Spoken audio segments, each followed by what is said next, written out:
Cela fait donc une semaine que le monde assiste à l'embrasement du Proche-Orient. Selon l'ONU, la bande de Gaza est au bord de l'effondrement.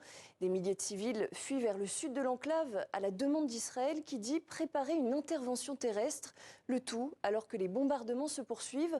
Trois invités sont avec nous ce soir. Ghalissa Adi Diallo, rebonsoir, vous étiez avec nous dans la première partie. Je rappelle que vous êtes docteur en droit public économique, enseignant en droit à Paris 1 Panthéon-Sorbonne et consultant. Sébastien Boussois est également avec nous. Vous êtes docteur en sciences politiques, spécialiste du Moyen-Orient.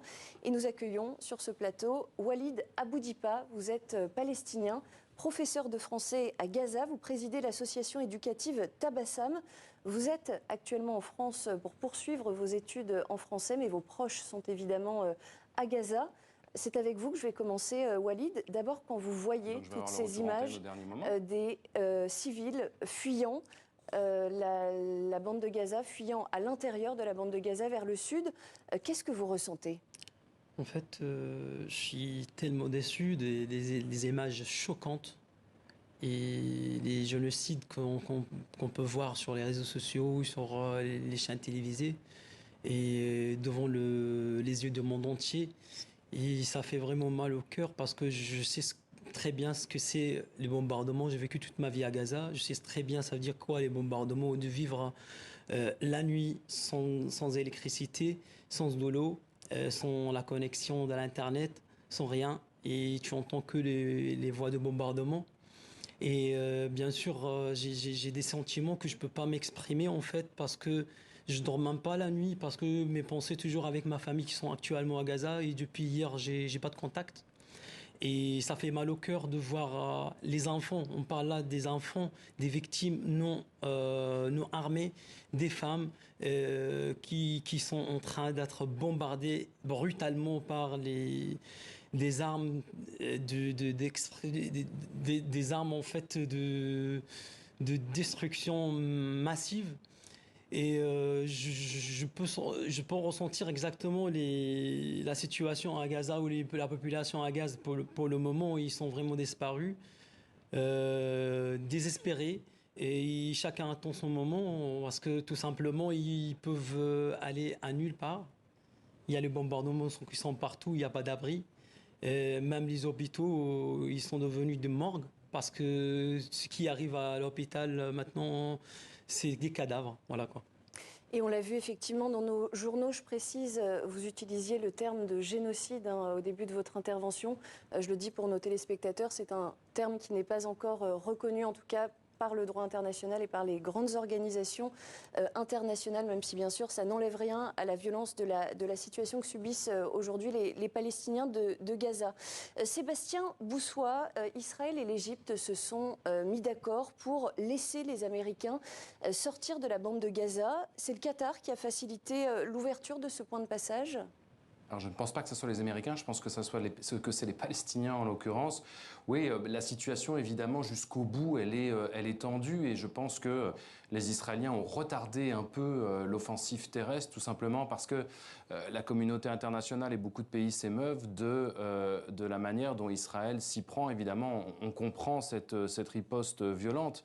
Elle est à la fois une vengeance et une volonté d'en finir avec le Hamas. Mais on sait très bien qu'il y a ces civils et que l'idée de l'ouverture vers l'Égypte, il n'y avait pas d'autre solution. Vous ne pouvez pas jeter les Palestiniens à la mer et les eaux territoriales maritimes de Gaza sont sous contrôle israélien et le reste est cerné par Israël. Donc il est clair que le Qatar a probablement de toute évidence joué un rôle puisque des dirigeants du Qatar, notamment Ismaël Haniyeh et Khaled Meshal, sont sous la coupe de Doha, en tout cas depuis des années. Ils font des allers-retours et ils vivent aussi là-bas et ils jouent un rôle fondamental. Je pense que l'attelage Égypte et Qatar permettra d'un côté d'essayer d'épargner un maximum de civils, si tant est que ce soit possible du côté de Gaza, et ensuite se concentrer sur ce qui est un objectif secondaire d'Israël, la question des otages israéliens à Gaza.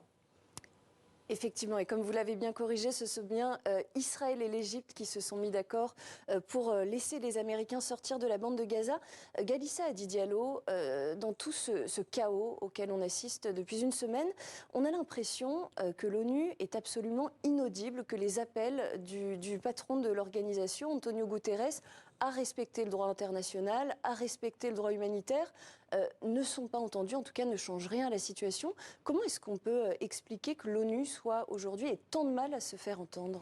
Alors, c'est l'une des questions les plus préoccupantes aujourd'hui parce que, souvenez-vous, dans la Charte des Nations Unies, on parlait du droit des peuples à disposer d'eux-mêmes. Aujourd'hui, c'est un droit qui est remis en cause. Et là, dans la description, vous entendez cette prison à ciel ouvert à Gaza, ça pose des questions. Mais le secrétaire général des Nations Unies, il s'exprime, mais personne ne l'écoute. Donc c'est une question qui se pose à la fois aussi bien vis-à-vis de notre humanité, en fait, d'un point de vue humain, mais également d'un point de vue modernité. Nous disons moderne, en réalité, nous assistons à des bombardements où nous n'épargnons ni les enfants, ni les civils, ni les femmes, ni les hôpitaux, et tout cela dans la violation du droit international, aussi bien en Israël que dans la bande de Gaza. Et certains ont parlé de légitime défense. Et dans la légitime défense, généralement, on pose la question de la proportionnalité. Et quand on regarde ce qui se passe, on se demande est-ce que réellement il y a une proportionnalité. Je vais terminer par un point par rapport aux Nations Unies.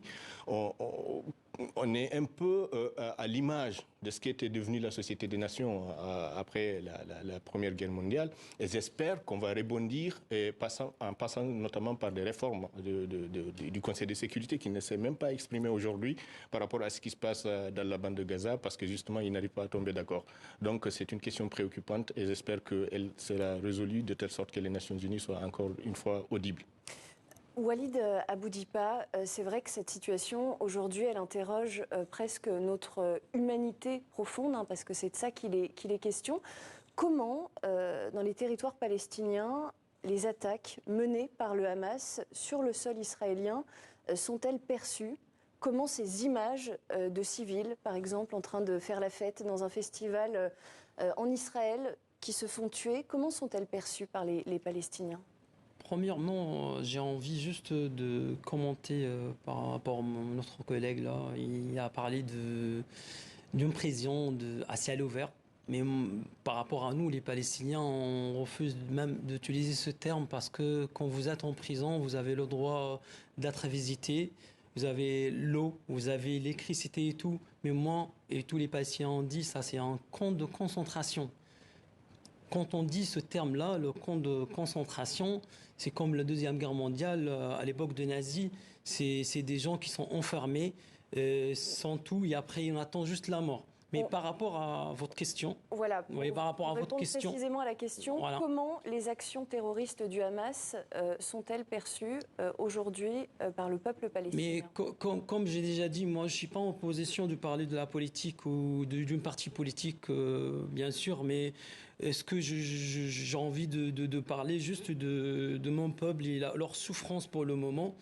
Et parce que si vous voulez, les victimes des victimes civiles de deux côtés, on n'est pas d'accord, bien sûr. Je suis vraiment désolé pour les victimes civiles de deux côtés, mais ce que je vois maintenant, les seules victimes sont mon peuple palestinien à Gaza, et la majorité c'est des enfants. Il y a plus de 600 enfants et jusqu'à maintenant ça continue. Il y a plus de 2200 Palestiniens qui ont été massacrés brutalement par les armes interdites internationales comme le phosphore blanc qu'ils utilisent tout le temps sur la bande de Gaza. Effectivement, il y a un rapport de Human Rights Watch qui confirme que l'armée israélienne a utilisé du phosphore blanc contre les populations civiles de Gaza et également dans le sud du Liban. Voilà quoi. Bon, ce que j'ai envie de dire que on n'est pas concerné en fait de tuer.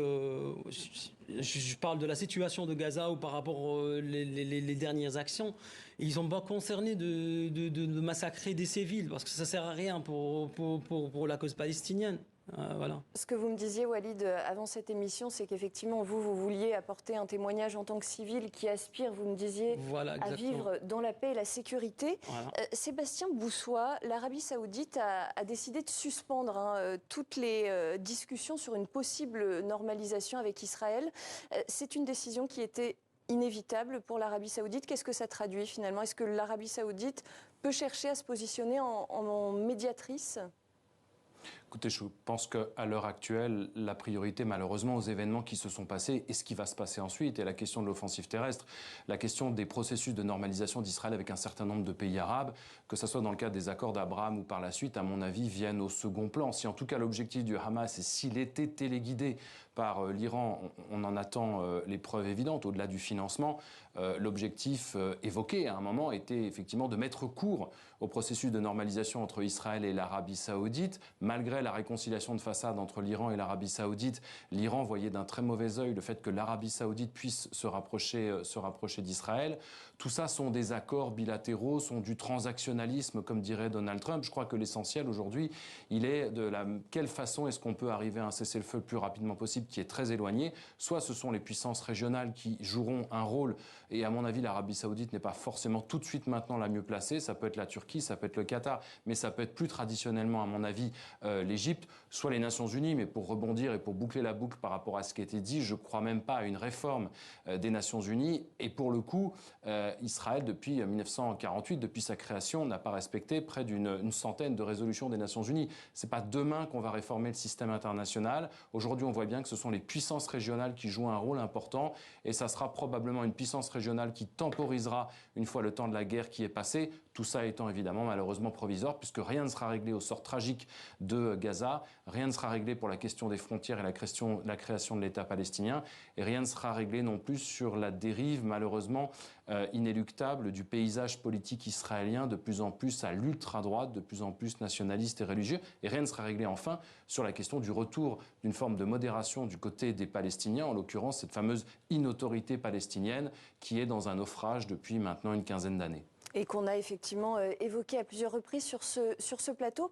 En tout cas, le monde regarde ce qu'il se passe aujourd'hui dans la bande de Gaza, le continent africain notamment. Galissa a dit Diallo, l'Afrique semble aujourd'hui assez divisée sur la question. Il y a des États qui ont immédiatement manifesté leur soutien à Israël, d'autres qui se sont immédiatement rangés derrière le peuple palestinien. Selon vous, les choix des gouvernements africains sont-ils représentatifs de ce que pensent les populations? Alors, c'est toute la difficulté de la question, parce qu'il y a aussi des États qui ne se sont pas exprimés pour ne pas être en contradiction avec la population. Je pense qu'il faut rappeler quelque chose qui est très important par rapport à la position africaine. En 1947, aucun État africain, en dehors du Libéria, n'était indépendant pour se prononcer par rapport à cette guerre israélo-palestinienne. Ils ont souscrit à l'accord, ou en tout cas à la résolution 181 des Nations Unies consistant à mettre en place 2 États souverains et respectueux des frontières internationales. Et donc, quand en 1967, il y a eu la guerre entre les Arabes et l'Israël, et que Israël l'a remporté en justement passant par la colonisation notamment, tous les pays africains, quasiment tous, se sont rangés derrière la Palestine. Parce qu'il y a un dénominateur commun qui est la colonisation que le continent africain ne peut pas comprendre. Mais il y a un aspect qui est venu atténuer cela, parce que depuis 1947, Israël a essayé tout le temps d'avoir des relations diplomatiques avec les pays africains. Aujourd'hui, sur les 55, 46 ont des relations diplomatiques normales avec Israël. Et je vais vous donner un exemple. Sur la Guinée, par exemple, en 1967, avait décidé, comme beaucoup d'autres pays, de couper les relations diplomatiques avec Israël. Mais il se trouve qu'en 2016, c'est-à-dire 49 ans après, ils ont réussi à le faire. Et encore plus, au niveau de l'Union africaine, Israël avait été admis comme pays observateur. Même si on a eu un incident récemment qui a fait qu'on a expulsé la représentante d'Israël. Mais c'est pour vous dire l'impact. Mais il y a aussi une question des rapports économiques, militaires. Mais peut-être qu'on n'aura pas trop le temps de revenir et de développer ces questions-là. On aura tout le temps de développer ça lors de prochaines émissions. Merci beaucoup à tous les trois d'avoir été en direct sur le plateau de TV5 Monde. Merci beaucoup Walid Aboudipa d'être venu témoigner.